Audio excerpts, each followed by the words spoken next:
G'day to all. I hope you're doing well. I hope you had a nice week. I'm happy to see you again tonight after a week. So I'll get started soon. Just hope that... hi, one guest for now. So I hope it will be more than just one and myself. Oh, good evening, 𝗏𝗏𝗏𝗏. How have you been?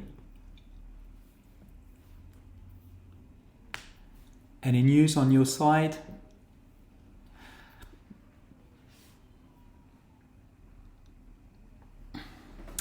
So another guest has joined. Be welcome.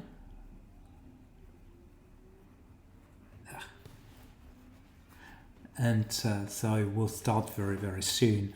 And I've got some news as each week.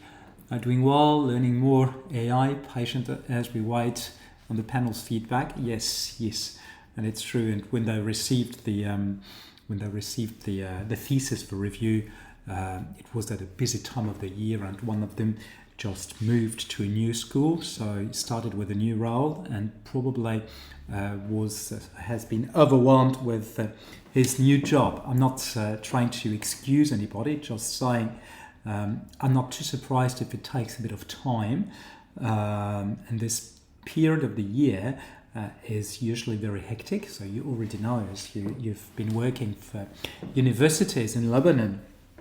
So yeah, I now really hope that the report will come soon. Yeah, I really hope so. Yeah, understandable, but I understand that also that it can be stressful for you, and that you at some point may lose patience. It would be totally understandable. Sorry, I'm just an issue with my color, as you can see, and it's a bit annoying, but now I should be fine. Yeah, so it should be fine with the reports. They should arrive soon. So on my side, things have been pretty good too this week. So a lot has happened. I would say nearly as every week. Yeah, a lot has happened. I had some more meetings with schools, or had meetings with more schools to discuss my tools and to let them know on what I've been working. And it was, I don't know if you can hear me well, by the way. Can you hear me well? So just let me know if you can hear me well. I just realized I was far from the microphone. Okay, perfect. Thank you. Yeah, so I was saying that this week I continued meeting with people from a variety of schools, and here is where I'm at for now. I met, it was very interesting, on Monday. Monday was a very, very busy day, and quite promising as well. So on Monday, I had 2 phone calls that were very interesting with people from 2 schools. One is head of digitalization and in charge of AI, and the other person in a different school is dean of faculty. And there are many new guests. So hi, Rachel. And the other one is the dean of faculty in a different school. For the school, so for the first one, with the person in charge of digital transformation and AI implementation, we were aligned on everything. So the potential AI can have, but also questions regarding the existential questions regarding the role of universities, business schools, and also of academics when AI is here. but also the need for questioning the need for the end of studies dissertation. And this is the sole thing where we were perhaps not totally aligned, the role of the dissertation. This person was not convinced that the end of studies dissertation is still needed, and that something different should probably be developed instead, especially at the time of AI. For my part, I'm convinced that the end of studies dissertation is still needed.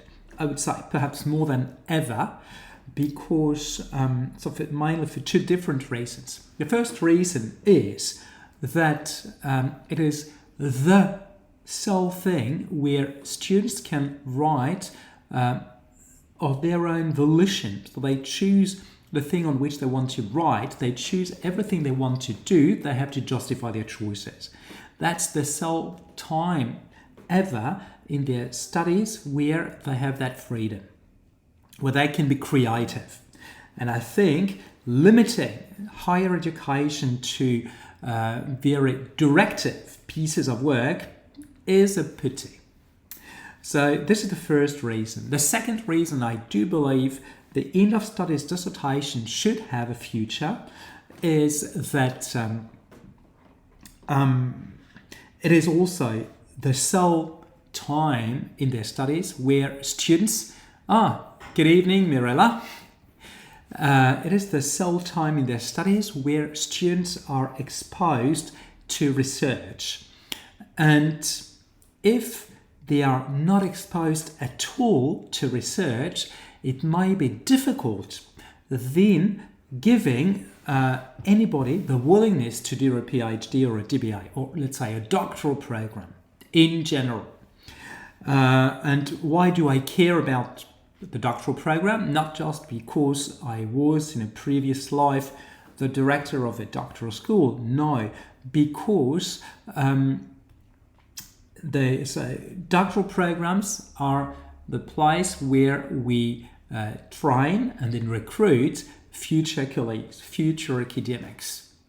And nowadays, with AI, with the advent of AI, researchers are more needed than ever. And not just in engineering disciplines, also in cognitive sciences, also in social sciences.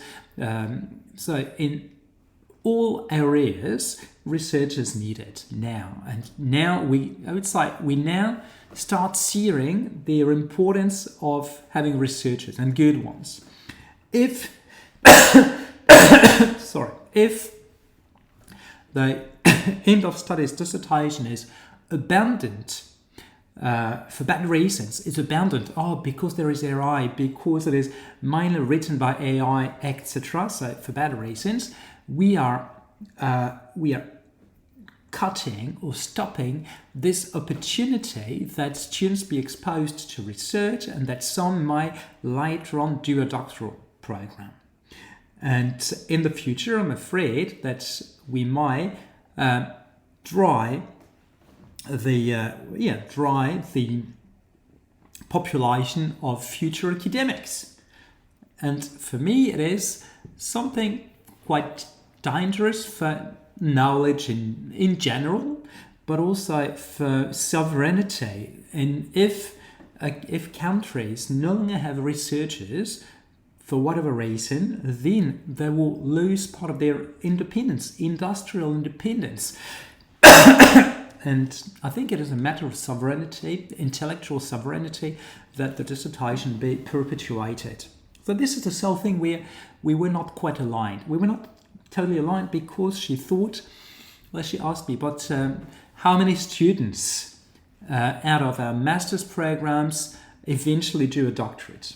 And I had to admit that it is very few students. And she said, well, then why bother having something that makes everybody unhappy if we only have a handful of students who then eventually do a doctorate? We should rather identify those students who would be able to do a doctorate and orient them towards this. So selectively, a sort of an end of studies dissertation that would be on a sort of voluntary basis.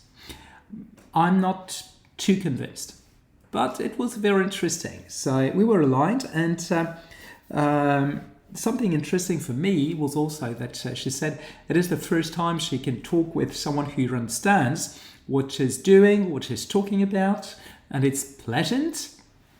And also, what is not too good for me on the short term is that she has been developing internally things quite close to what I'm doing. Not exactly the same, but same vein of things. So it means they will not be clients, but at least people with whom I can talk and share experiences.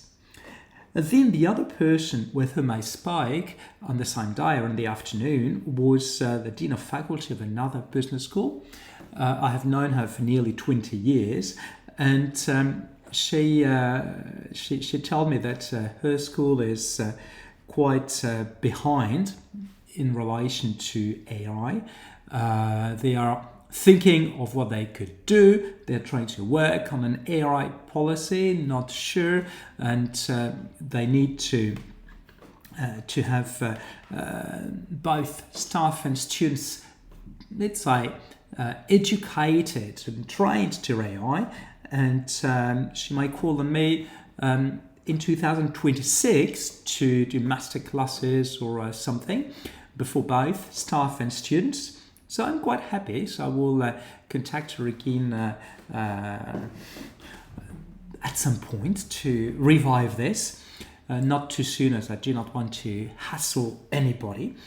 But it is promising, very promising. And in between, on the same day, on Monday, I had lunch with a friend of mine with whom I've been working on a book on the school system, on a comparative study of schooling systems. And she told me, what you're doing is of great interest to me, because where I am, so she's the head of a charity supervising a number of schools, and she told me we have so many documents to assess that it is not manageable. It is out of control, and it cost me a fortune. For now, I've got friends who agree to help, but they will not help forever. And at some point, a tool like yours, enabling to assess those documents, will be very helpful. That's something very, very encouraging. And she said, and you should contact such and such. I will do the introduction. One would be a great prescriber, and the other one has been dealing with this in certain schools, and I'm sure you will have a lot to share with each other. And I contacted, so she did the introduction, and then we exchanged a few messages with those two gentlemen, whom I will meet from next week to discuss those things, and perhaps, well, hopefully they will be happy with what I can suggest or offer, and in which case it would just be great. In which case it would just be wonderful. This was for Monday, and it was just the beginning of the week. And then so another couple of things happened on Wednesday. So on Wednesday I visited the 𝗿𝗏𝗃 fair in Paris. Well, funnily enough, it was terribly crowded, because exactly the same time there was a big gathering of mayors. So mayors of all boroughs in France were congregating in the same place as where this 𝗿𝗏𝗃 fair was happening. So it was terribly crowded. But at the 𝗿𝗏𝗃 fair, I could meet with people from three 𝗿𝗏𝗃s. One is the one who invited me, and I'm just telling you because I think it's interesting or quite funny. She has developed a revolutionary method to learn writing. I mean, spelling and rules and stuff in French language. And she has developed an app which has quite a big success in schools. And the very funny thing is that we've got the same name. So her surname is the same as mine, and we're living in the same city, so that when we arrived with Rachel, my wife, at some point people thought that 𝗪𝗀𝘀𝗲𝗿 was my wife. And no, not even related. But that's funny. So it's working on close matters, both roughly the same age, both doctors in different areas, but now dealing with close matters, close concerns. That's interesting. And and I also met with people from another two ethics. One is doing assessments, so homework marking, and they are also dealing with higher education, but not the end of studies dissertation at all. It's more with student essays and exercises, case studies, etc. Things where I do not want to engage because it's difficult with essays and case studies, difficult to standardize the evaluation. So it would be overly conventional, overly intellectually impoverishing students if I did it. So I won't. But those guys are, and they have one big client for now, which is the 𝗪𝗶𝘁𝗵 𝗪𝗶𝘁𝗵, but they're based in Bordeaux. And the other one, the other ethic with whom I met, is dealing with assessment grids. So they are automating the construction of assessment grids, and but they're not going further. So they're not doing their evaluation, they're building their assessment grids. So as you can see, there are connections. We may at some point sort of intersect without exactly overlapping, without exactly being competitors. And those guys told me that their company has been existing for 3 years and has only started generating turnover this year. So confirming that it's hard, that it's very long. They start having their first contracts now, 2025, and one told me what it's really hard is that you negotiate for a very long time and the decision-making process is very slow, and then it took us 1.5 years with one client to cash €2,000. He said all that effort for 2,000. So I know it will be slow, but, and it's a big but, I had a coffee in the afternoon with a friend of mine who is the dean of a private school, and I told him where I'm at, and he said to me things you already know, because it's things other deans have told me before. Oh, your solution is really spot on. You know that schools are confronted with big financial distress, that they need to save cost everywhere, to cut costs, save money everywhere. So yeah, I know. And he said, well, you're the right person at the best time. You have this experience sort of in academia plus blah, blah, blah. So that's great. And I need it in my school. I need to just do my computations with my CFO to see exactly how much it cost me. But I know that assessing cost me quite a bit of money, assessing the dissertation. Plus, and I can also introduce you to many other deans I know who are confronted with the same problems. So, no, that's good. So I will continue. I will keep going with this. And also, what else happened? Then someone else I contacted agrees to look for clients for me. And I might have a small team of people who can hunt for clients and who will be commissioned on the contracts and on the money generated. So I'm glad. So there's a good start. Good start. And this start was sort of confirmed on Thursday, where I did for the first time a demo of my tools. It was a group of schools, private schools, confronted with the same problems as anybody else. But here, the people I meet are people in charge of digital teaching and learning. And they're not concerned with money, so it's not their problem. It is more of the dean's problem, but not theirs. So they might be interested in my dissertation assessment tool, but not for marking per se, but as a tool helping students at a certain point in time. So, and this is more or less close to today's theme, the research proposal.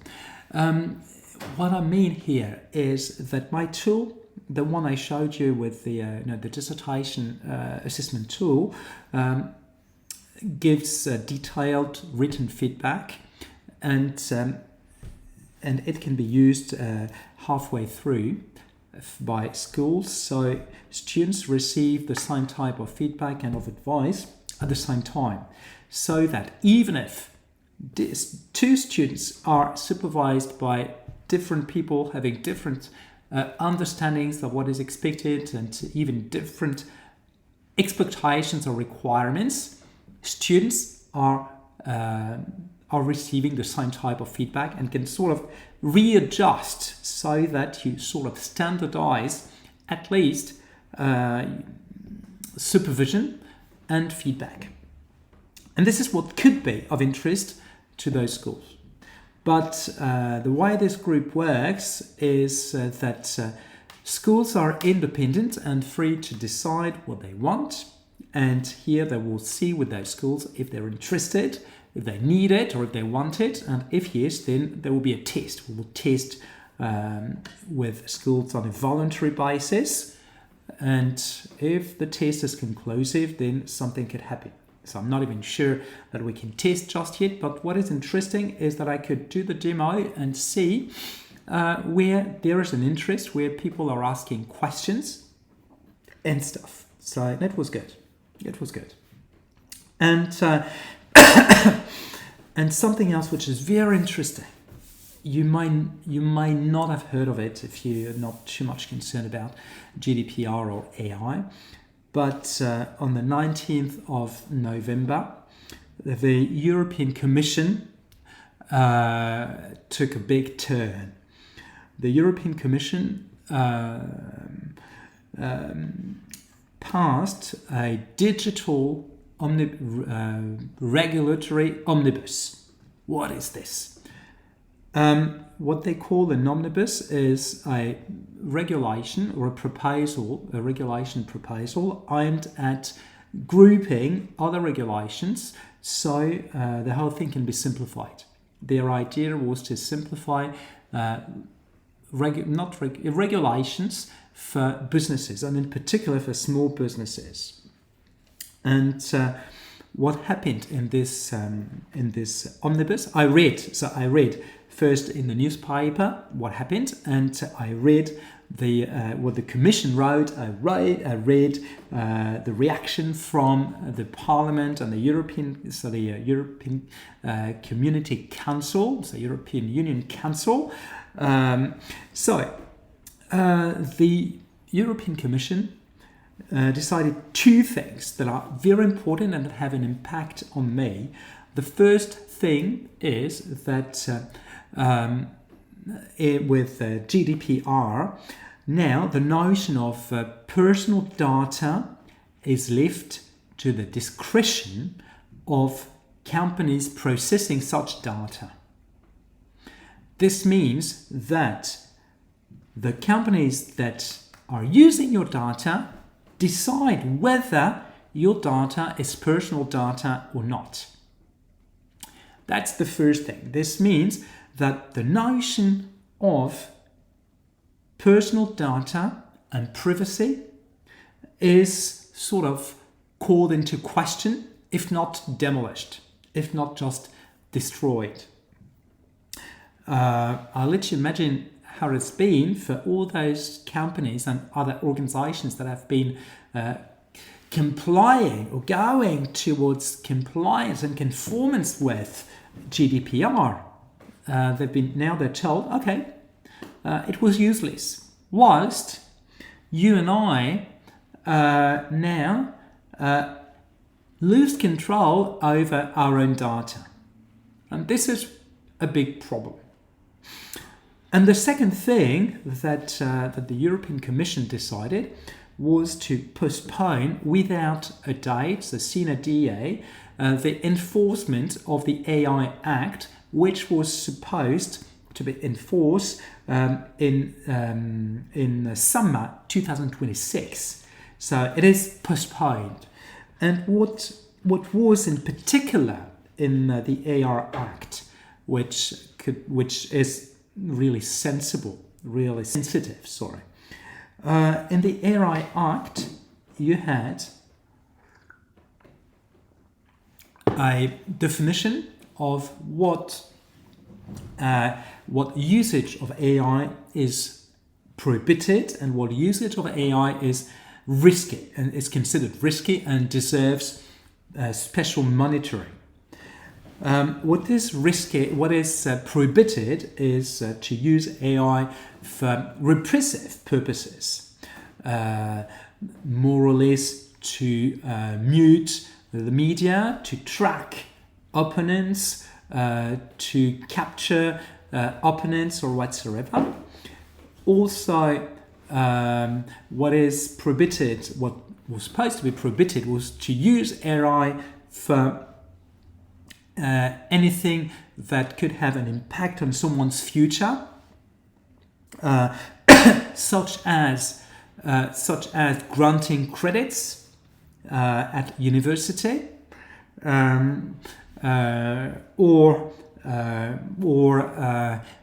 deciding on evaluating someone's skills, like your annual performance meeting should not be conducted with AI, or recruitment, so the recruitment of someone should not be left to AI, etc. So a number of things, and also the notion of high risk data was defined, and what I'm doing with higher education is considered high risk data. But high risk data does not mean that it's prohibited. It means that it must be very, very transparent, and that there must be serious monitoring protocols, etc. I've been working on those anyway. But just to say that it is a sort of a big tsunami in this landscape. And I do not know if this might result in higher confidence in AI or in distrust. I'm not sure, but that's what I noticed. And the last thing for this week I would like to share with you is, and it's very new, so I just finished it about an hour ago. It is the latest version of my chatbot, my Socratic chatbot. So let me share it with you. I'm quite happy with it. I'm proud of what I've done. Just give me a sec. Bear with. So I suppose that now you can see my screen. So my chatbot is called Socrates, the Greek philosopher Socrates, and here on the left and on the right, it is his figure. Like I showed you a few weeks ago, this chatbot does the opposite of what ChatGPT would do. ChatGPT would give you answers, supposedly, and here I'm using OpenAI, but I'm reverting the use of OpenAI. Here it asks you questions, and here it's in French, but you will see you can switch languages. And I'll move to English. Oh, gosh, it was working just before. Oh, impossible. Oh, how come? Oh, it was working. Oh, no. It was working. I know. Okay, I think I know what happened. I know what happened. Right. I think I know. Let's try this. Yeah, I'll try something. Yeah, I know. And if it is what I think, it's not much better for me. Yeah, I think I know what happens.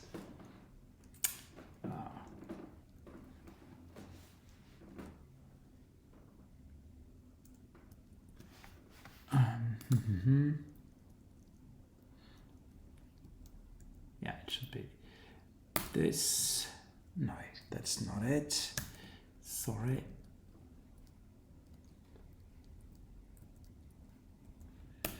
Yeah. Okay. Sorry, just then this one. I hope it's not this. Source, that should be. No, I do not want to kill unicorn. Yeah, unicorn, that's the opposite. I want to launch it. Sorry about this. Here we are. Yeah. And this means, yeah, here we are. And it is a problem in. G'day, what would you like to work on for your research project? I would like to work on corporate governance disclosure in family businesses. I think someone will recognize himself. And here, Socrates will come with comments and questions.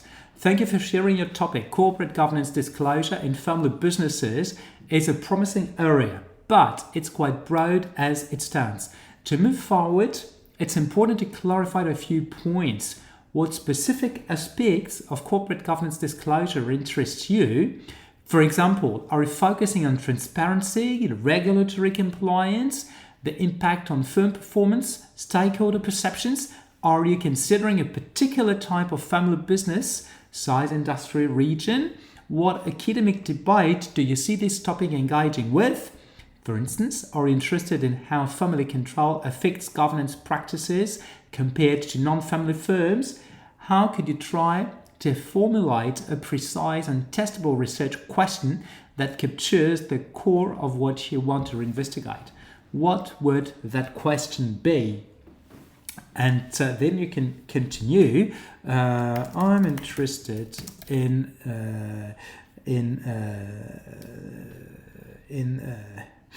the impact of ownership on governance disclosure. And then we will continue with the discussion with Socrates. Thank you for this clarification. Focusing on their impact of ownership on governance disclosure is more precise, but we'll still need to specify a few elements to make a research question testable and meaningful. First, what do you mean exactly by ownership? Are you referring to the proportion of family ownership, the presence of controlling shareholders, or the type of ownership structure?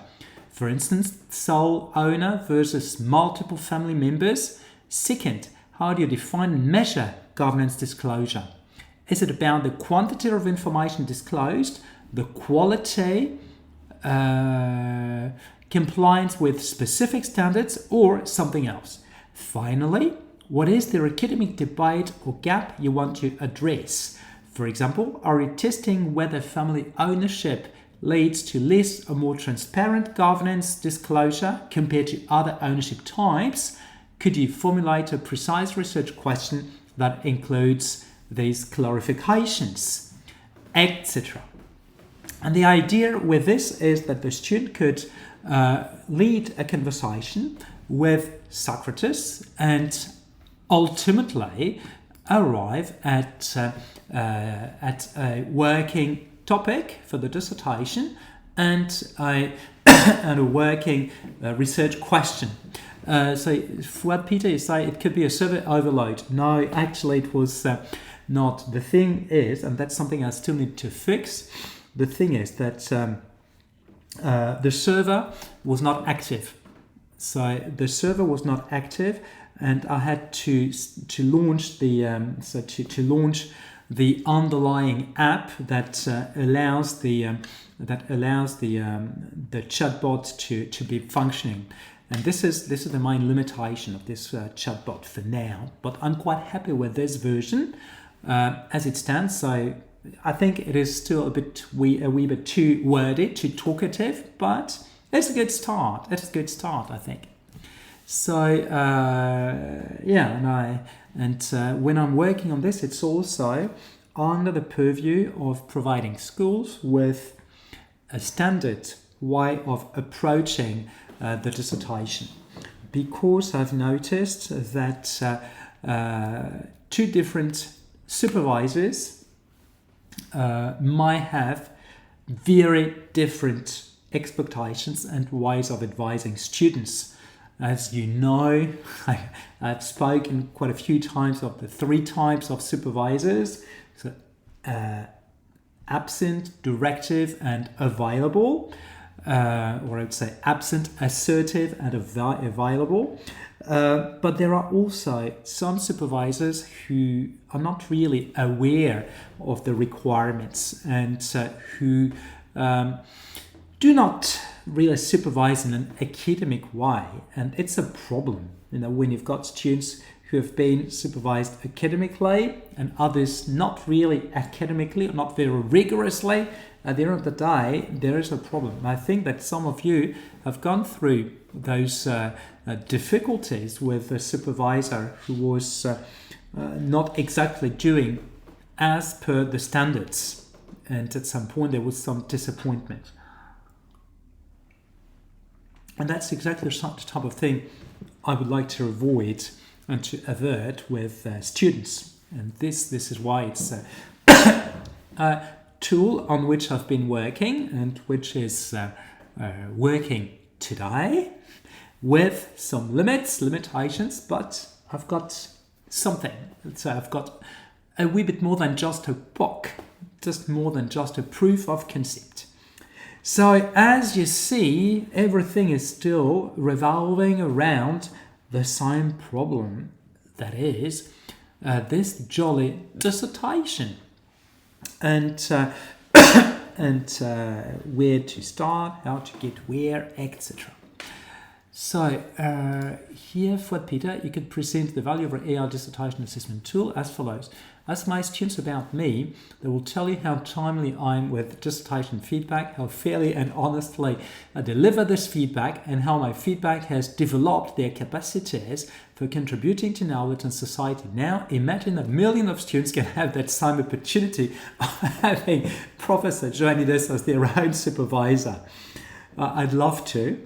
It would probably sound very self-confident, if not arrogant. It would be great if someone else did this for me. Actually, if other people say, we all want 𝗿𝗲𝗃 as a supervisor. Okay, here's my tool. You can all have me. This would work probably much better than if I said this myself. But thank you very much for your compliment for Peter. And it's true that I have always made sure that I respond swiftly to students, because I think there's nothing worse than being left on hold for long. So if it is for 1 or 2 days, I think it is bearable. But being on hold for too long is really a problem. Either you cannot do anything, you're blocked, you're stuck, and you waste time. And then suddenly, so when you have a response, you might notice that the deadline is nearly there and you've not made huge progress. Or you might decide to do things by yourself without being sure that you're going the right direction. And you're stressed because you do not know if you're going the right direction. And this is exactly the two things I've always wanted to avoid for my students. And that's why responding to my students has always been the priority over anything else. So each time I had an email from a student, I would interrupt my task, except if I were teaching or if I were in a meeting, I would interrupt my task to respond. So to take the time to respond. Or if I knew I could not respond, I would say, okay, I will respond within hours.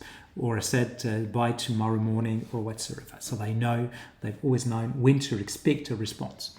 So, so yeah, that's the idea actually. That's the idea. You're perfectly spot on.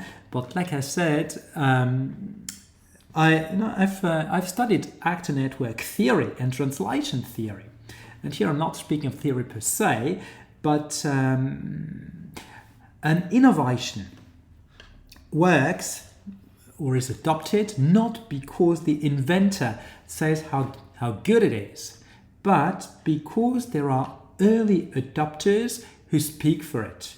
There are people who like it and who spread the word.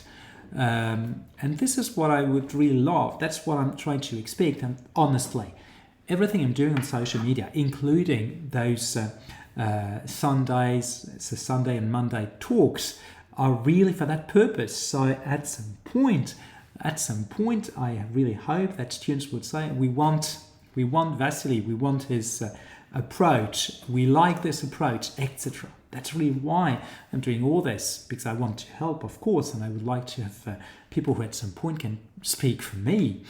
And I'm not there yet, but I'm working towards this. And by the way, I was about to forget something, and it's news for everybody, including those who see me every day. On Tuesday morning, I took an exam, so it was for a certificate in digital marketing with social media. I can't remember the very name, but it was this, or I could check. And I passed. So I'm quite happy. I passed. So it took about 3 months, not full time, but 3 months, part-time, but taking quite a bit of time though. And I learned a lot about the algorithm with Instagram and with TikTok, and I've developed videos and stuff on both. And each day I've got new subscribers on TikTok mainly, honestly, more than on Instagram, which is a bit more a bit trickier. But still, so I'm just checking. Do I have? Gosh, I think I might. I hope I did not. I hope I did not delete her email. Oh gosh, sorry. I'm just trying to see.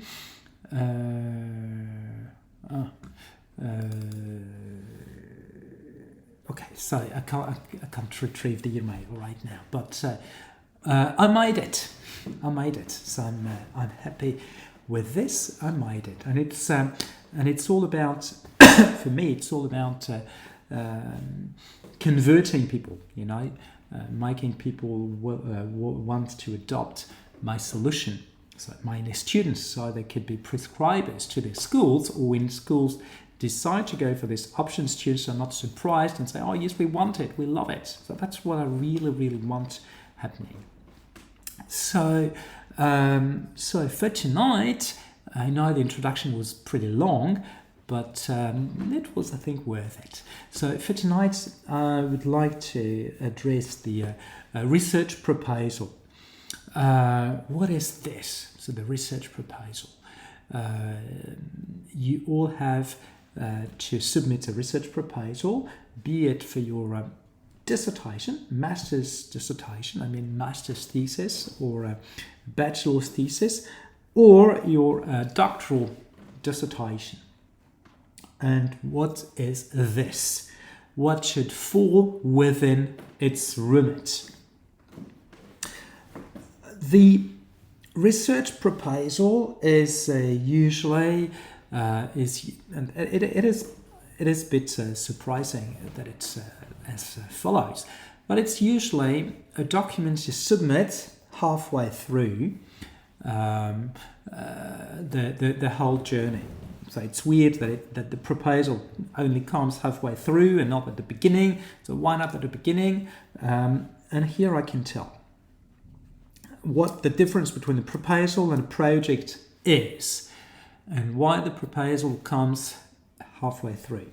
So a project is something you have in mind, you're trying to formalize on paper, but something which has not started yet. You are submitting something to come. And a proposal is something already advanced, so it's like a project, but that you have already started. So you already know what is possible, what is not possible, what is promising, what would be problematic, and you have more visibility as to how you can finish. And the proposal is like an extended, argued and substantiated project, something more advanced on those matters. So based on this, the proposal will not be very original. I'm not revealing anything which is classified, right? The proposal, I would say there are two views of it. One, which is not mine, and I'll give you mine afterwards. One, which is probably the most commonly shared, is a view consisting of seeing where you're at and what still needs to be done, but in a summarized way. So, okay, let us know what you've done so far and what is still to come, and how you're intending to it, and according to what agenda, what is the time frame you're considering. Be brave. This is what most people would expect in a research proposal or dissertation proposal. Like an extended, but not too extended, let's say, like a revision of the 4 questions we discussed some weeks ago. Some weeks ago I told you how you can design or organize your research project around 4 questions. What is my knowledge claim? What is the knowledge debate addressed? By which means do I want to engage in this debate? By which theoretical, empirical, methodological means? And what are my expected contributions? So the project is on the intention and the proposal is on what is already started. So on those 4 questions, basically, you tell us where you're at, and then we find. If you remember what I mentioned about the 4 questions for the project, those 4 questions should not be too long, or answering those 4 questions should not exceed 2 pages. So here, for that first exercise, research project, you need to be concise, because here concision is associated with precision and with clarity. Because you're concise, you can ascertain the consistency and the feasibility of the whole thing. And most of my colleagues would consider that the research proposal should not be much lengthier than the research project for the same reason. The main difference being that with the proposal you show, so you summarize what you have done and where you're at a certain point in time. This is what my colleague tend to consider. I'm not really on the same page as them, which does not mean that I'm at odds with them, but I consider that indeed the research proposal is here to show us where you're at halfway through, or let's say at a certain point in time, but I need to see exactly what you've done so far. Show me everything you've done so far. I do not want a summary. I really want to see what you have achieved. And even if you left your work with an unfinished sentence, it does not matter to me. I'm not expecting to see anything complete, anything comprehensive. I need to see where you're at. So I can also anticipate future difficulties or future progress. I saw, so this means what is expected there. And I'll get there soon. But for me it is important because this encourages students to write early, as soon as they can, and as they write, they can clarify their ideas and they can really make progress.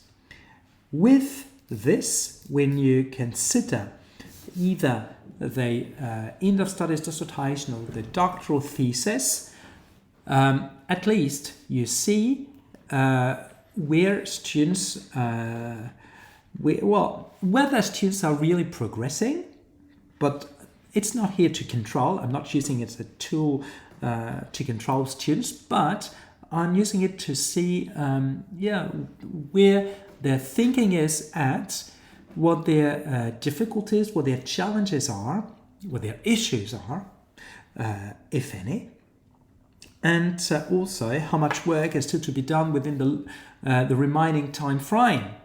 So for me, it is very important that indeed they're right. And even if the proposal is lengthy, it is not a problem.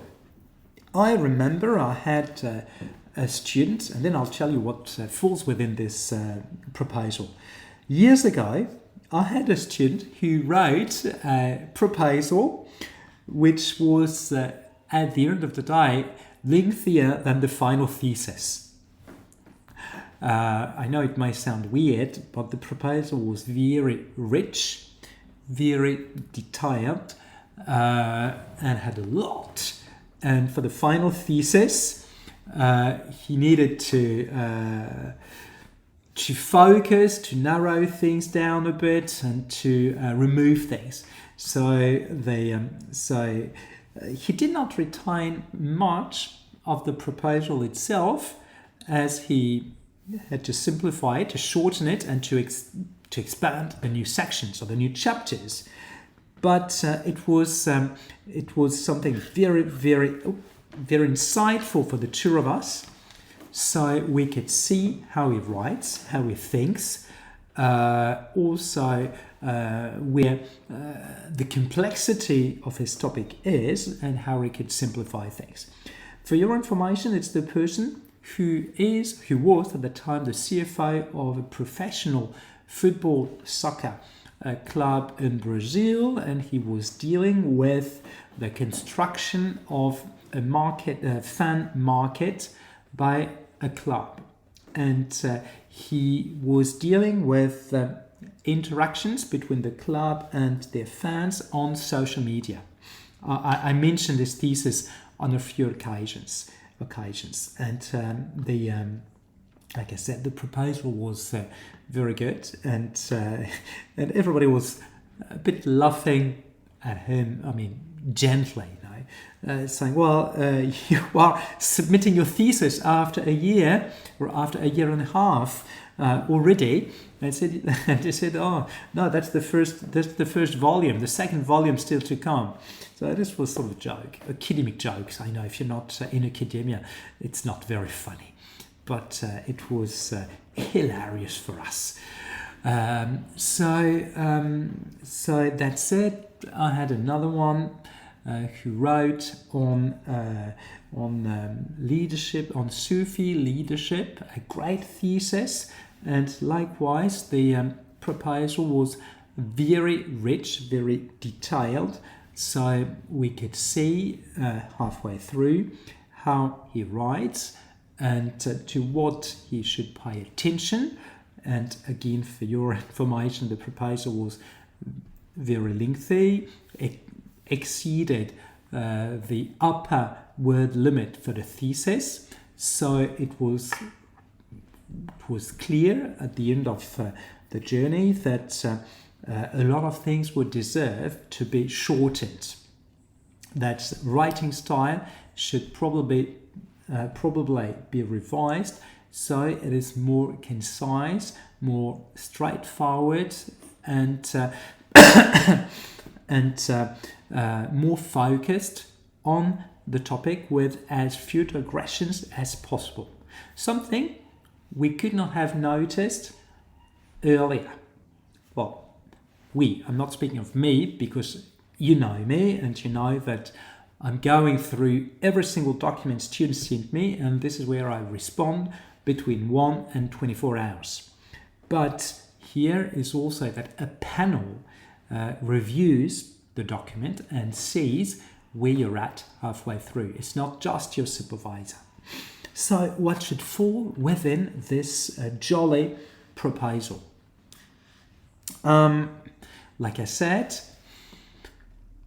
generally you expect students to tell you on 2 or 3 pages, perhaps 4 or 5, but not many pages, what their research question is, why they want to work on this particular question. That is, what the interest for them is, what the interest for society or practice is, what their interest for research is, etc. Plus, you expect them to tell you what, in a nutshell, what the literature is about, what the gap in the literature is, and what their research hypotheses are, what their empirical material is bound to be, because then supposedly or generally they've not started collecting data halfway through. And also what methods they're intending to use to collect and process that data, and for what expected contributions. So the very difference between the project and the proposal here is that supposedly the literature review has already been done. That supposedly students have a much clearer idea of what is coming next. They have sort of tested their initial ideas with their readings. They've confronted their ideas with readings. Fair enough. So halfway through, what is assessed is what has been done so far, plus the consistency of the work to be done based on what has been done so far. Whilst the project shows a promise of consistency, a promise of delivery. Here, the promise is half a promise, as it is associated with a midterm achievement. So this is basically it. So what do I expect of my students? What do I expect of them in this proposal? In the research proposal, I really expect students to have their literature review. Generally, halfway through, the literature review is bound to be complete. So I want them to write everything they have, preferably on the literature review for a start. I do not expect an introduction to the thesis just yet. If they do not have an introduction, it does not bother me. At least I'd like to see where they're at with the literature review. With the dissertation after 6 months, and with the master's thesis, after 6 months, and with the doctoral students after 1.5 years, I think it is reasonable to expect the literature review to be complete, at least a first draft thereof. And I really want to see it with not necessarily in its best shape, in its final shape. I really want to see where they're at. I really want to see if their dissertation hangs together well, if it is clear, if they're going the right direction or not. Recently, so it was this week or the week before, last week, I had to assess the research proposal of a student of mine at Lyon. So the proposal halfway through, and the student had not contacted me much during the whole process of for nearly 6 months. She had not contacted me, so I discovered what she wanted to do. So we spoke of it once or twice in the past, but I really discovered what she wanted to do at this time. And I saw a tentative literature review, which was really, really problematic. It was really problematic because she was tapping into too many things. She was thinking issue-based. And if you remember something I explained a few weeks ago, when you do research, you're not thinking based on issues. You are naive, or you should remain as naive as possible. So the literature first, and then your data will guide you and will make those important matters arise. And here it was issue-based. So she had a research question, and she had plenty of sub-questions, and she had literature for each sub-question, each theme. And each theme was treated in one paragraph. So as she had, I can't remember, 10 or something, or 12 themes perhaps, she had 10 or 12 paragraphs that were disjointed, that were very superficial, that were insufficiently informed with academic literature. So I did not even know if she had browsed the most relevant, the most authoritative literature on each theme. So not really convinced by where she's at. And I highlighted this weakness. Say, okay, now we have to really refocus. You have to narrow your ideas down.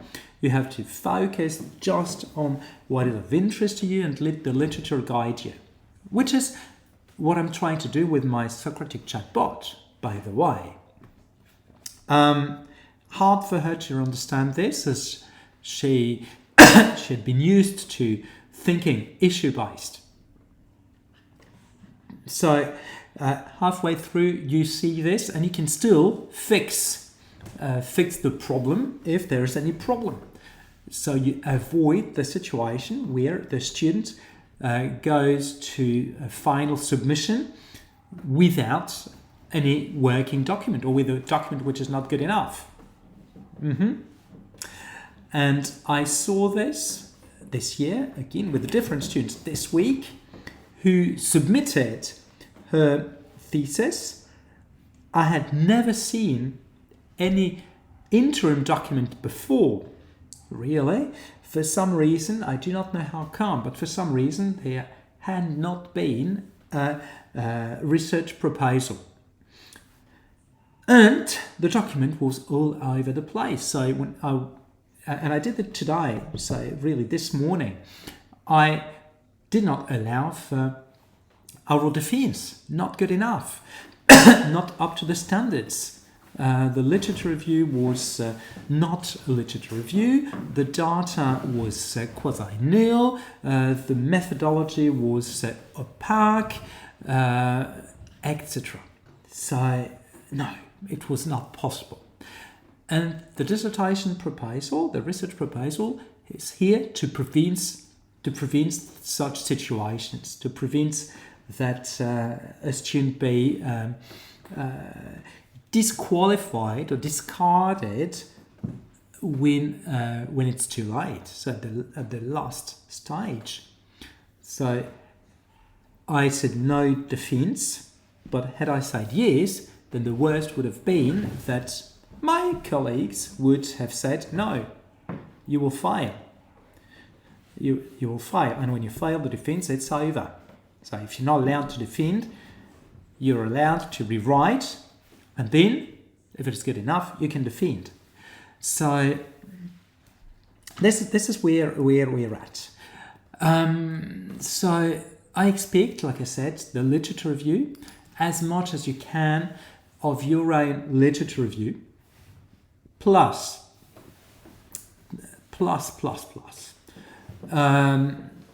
When the literature review is done, if you remember what I discussed last week, the methodology chapter is something quite easy to write, or at least the first draft is quite easy to write, because it is the most personal thing you will write in this dissertation.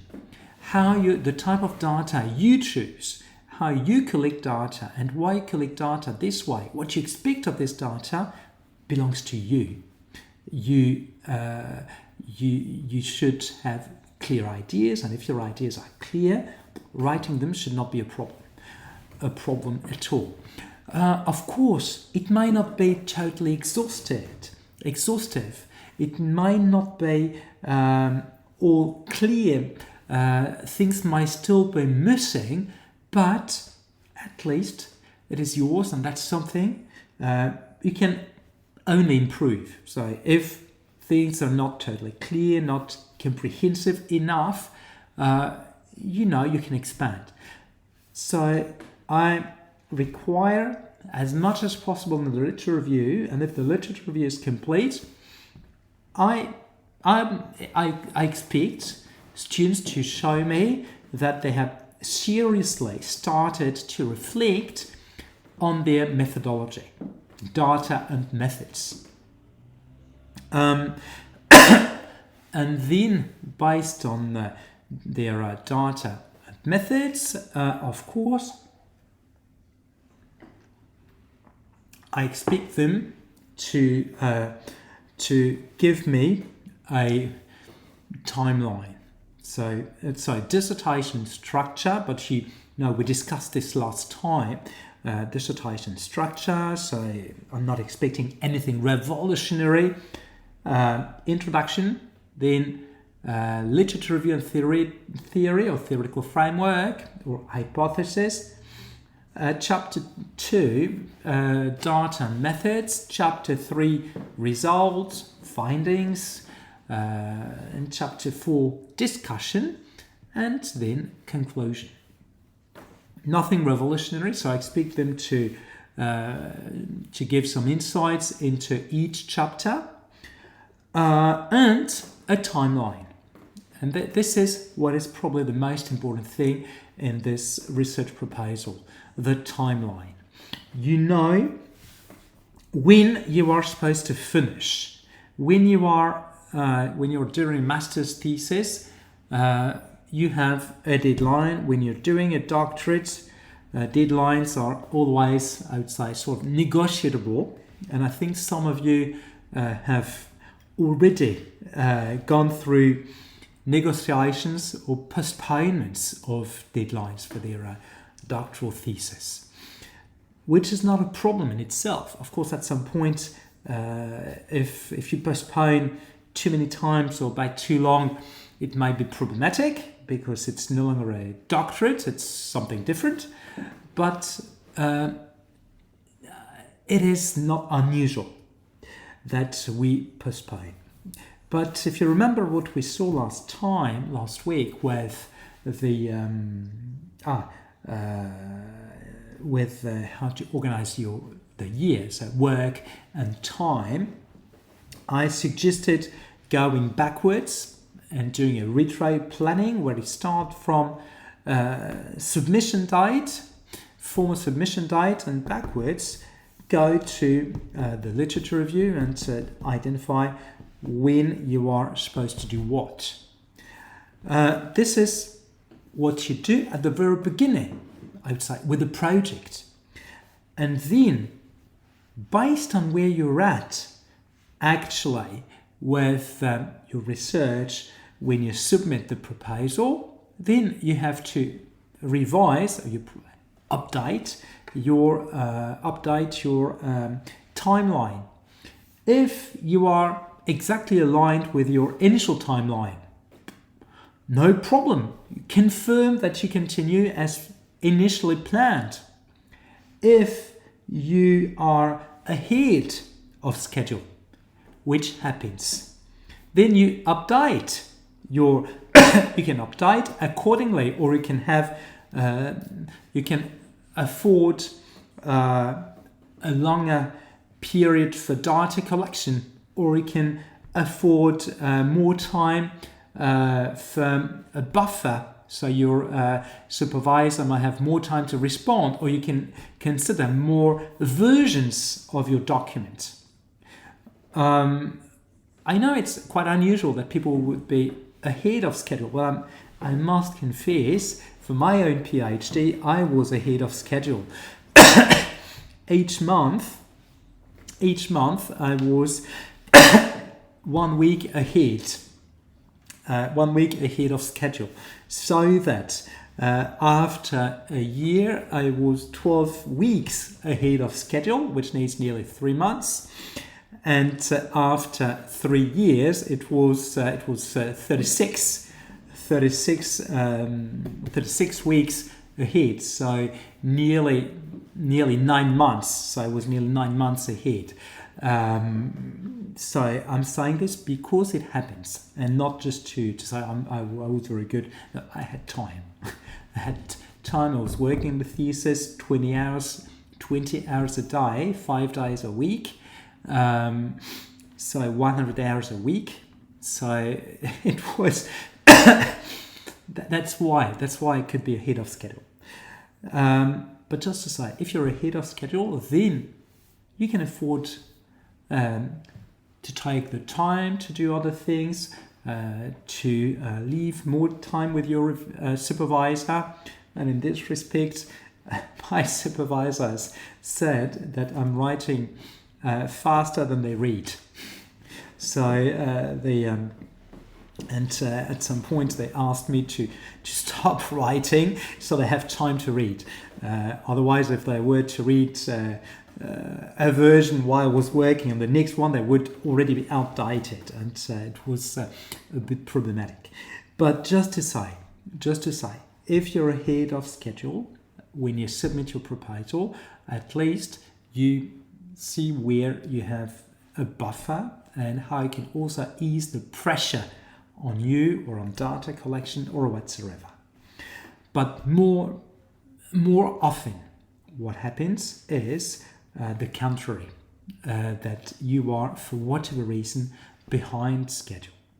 And when you are behind schedule, what is important is not that other deadlines be postponed, because if you do like this, at some point you will just have cumulative you will cumulatively be late. And as you have a deadline, especially for a bachelor's or a master's dissertation, you cannot postpone infinitely. So this is also something I'm always saying to my students. It does not matter if you're behind. That's life, it happens. But if you're behind at some point, when we know by how much, it is important that we change way of working, that we find a different way so that you will not catch up, but so that you're not more behind, you're not later than you are now. So you can do things concurrently instead of doing things sequentially. You can do some in parallel. For instance,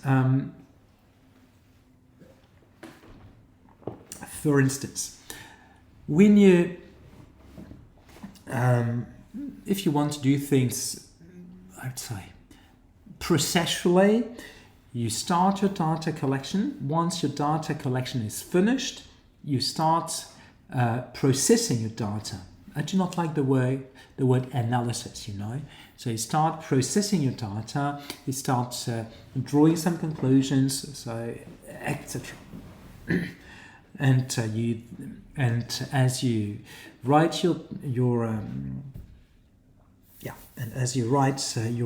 findings, you are focusing on them. But if you are a bit behind schedule, if, let's say, halfway through, you've not finished with your literature review. Well, if you're close to finishing, it's not a big deal. But if you are still struggling with readings and have written just a few pages, it means that you will still need a fair amount of time to complete it. But you cannot afford to take that amount of time and leaving the rest of the dissertation for later. This means that you might need to start working on your methodology chapter as you read for the literature review. It means that you might consider starting data collection even before you're finished with your literature review, which in strictly scientific terms is not ideal at all, but it's better than nothing. When in so doing, we know that the final document will not be fantastic, will not be great, but it will be okay. It will be decent. And that's what we want, something which is decent, at least, not failing. If your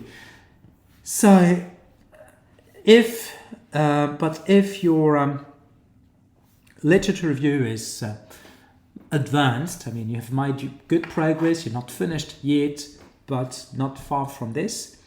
While you finish, you work on the methodology. So at the end of the day, you have both nearly at the same time. A bit later than that initially expected, which is not a problem in itself, but not as late as it would have been if you had processed things sequentially. And also, now assuming that you've been behind already from the research proposal, what is important is that you should be able to start processing data as you are collecting it, so that even if you do not have much empirical data yet, you can have intuitions of what you're bound to find with the next load of data.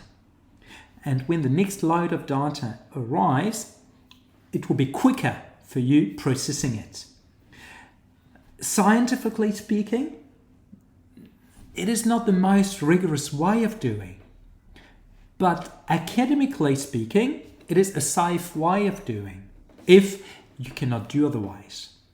And likewise, if you are tight with time because you were behind at the research proposal stage, it does not matter when you write your findings, you start thinking of the contributions of the discussion. So as you write your findings, you might already have an idea of what comes in your discussion. And something I always suggest my students should do, and this is something I tried doing in my own thesis. I do not know if it was working well or not in my thesis, but with my students, I'm always expecting them to write their findings at 3 levels so that they are readable by 3 types of people, and just between us,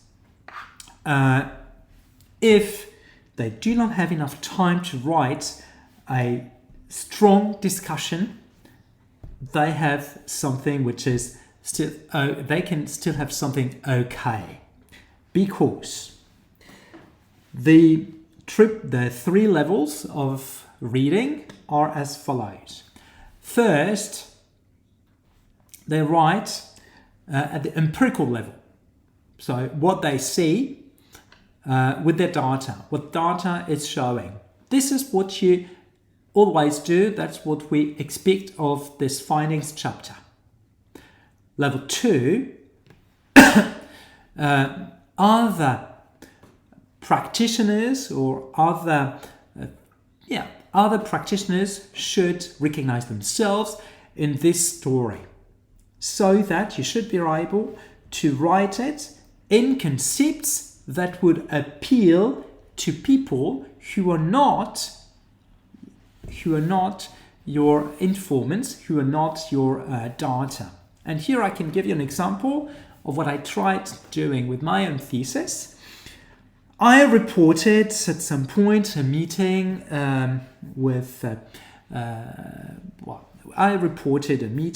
was on responding to a requirement I was working on the Salvation Army. And the Salvation Army, as you may know, is historically a religious denomination with a charity. And in France, the government does not recognize and does not subsidize any religious denomination. However, it funds charities, and the Salvation Army is a publicly funded charity. The big challenge for the Salvation Army was, and it was a demand from the Home Office in France, was to prove that public money would only go for charitable activities and not for religious activities. And this means, and this was part of the discussion, this means it's not as simple as it might sound. It's not just saying, the religious denomination only receives private money and the charity receives public money. It's more complicated, more complex, because the church, the denomination, does social work. And when it does social work, it can be funded by public money. Likewise, or conversely, it may sound weird saying this, those 2 opposite words for meaning the same idea. If you consider the charity, if the charity did anything with religious grounds, such as chaplaincy, for instance, or a religious service, it should certainly not be funded with public monies. And here, I reported, so in the thesis, one of those meetings where the board and other people were discussing how to respond to that problem. And then I showed this to a few people who were there and others who were not. And once a few of them recognized themselves, although they were not at that meeting. They were not there. So it means that the story was told in words that made sense to them in such a way that they could recognize themselves. And then I showed this to another organization or people in a different organization confronted with similar issues, and they said, oh, it is exactly as if we had had this discussion together. We have exactly the same problems.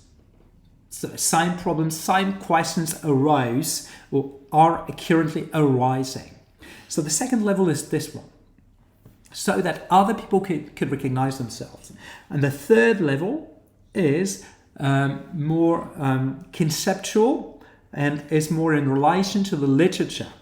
So when you notice or when you make an observation, an empirical observation, you relate it to the literature, to some authors, to a theory, to concepts that have been developed in your literature review. So you relate systematically this empirical observation plus practitioners' concern to the literature.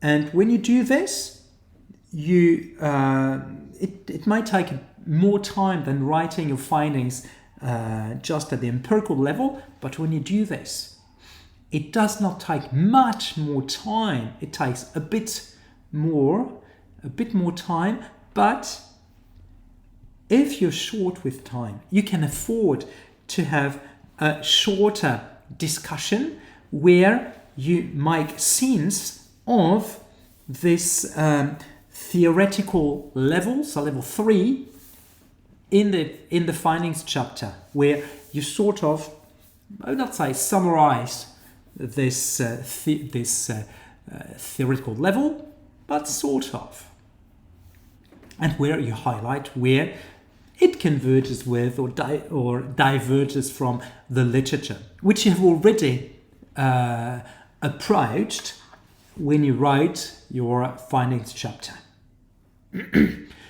I think it should be very helpful and powerful to make sure that it's intelligible, but also that you can save time. Even if you're behind, nothing is wasted. Even if you're behind and severely behind, you can not just catch up. You will never catch up as such, but you can still do something decent, something good. That's what is very important to have in mind, I think. With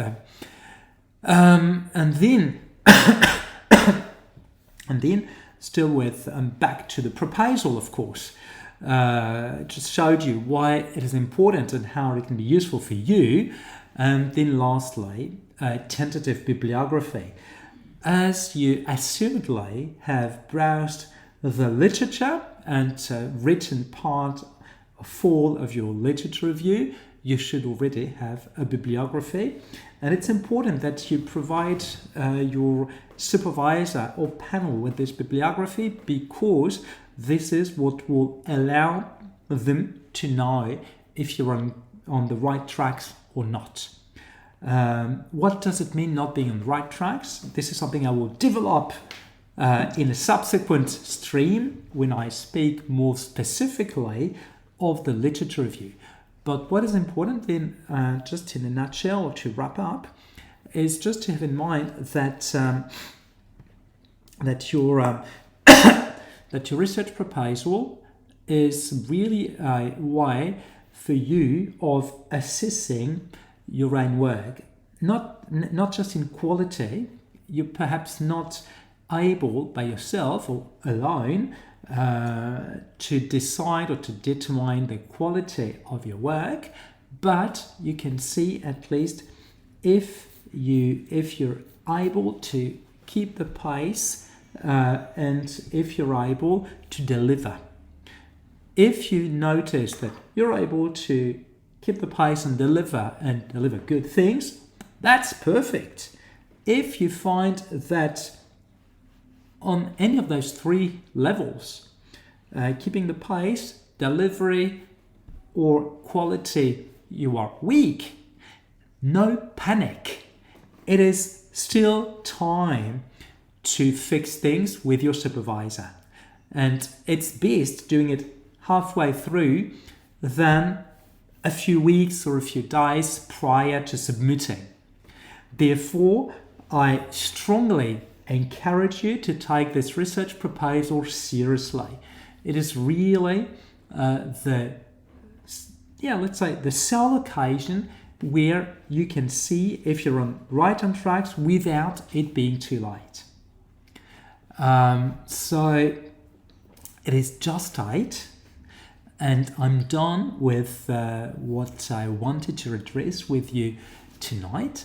So I do not know if there are any questions or whatsoever. And of course, you know me, so questions, discussions should come along, and I'm always more than happy to respond. But I'm done with what I wanted to address for tonight. So as usual, thank you very much for making it. Thank you very much for recurrently coming.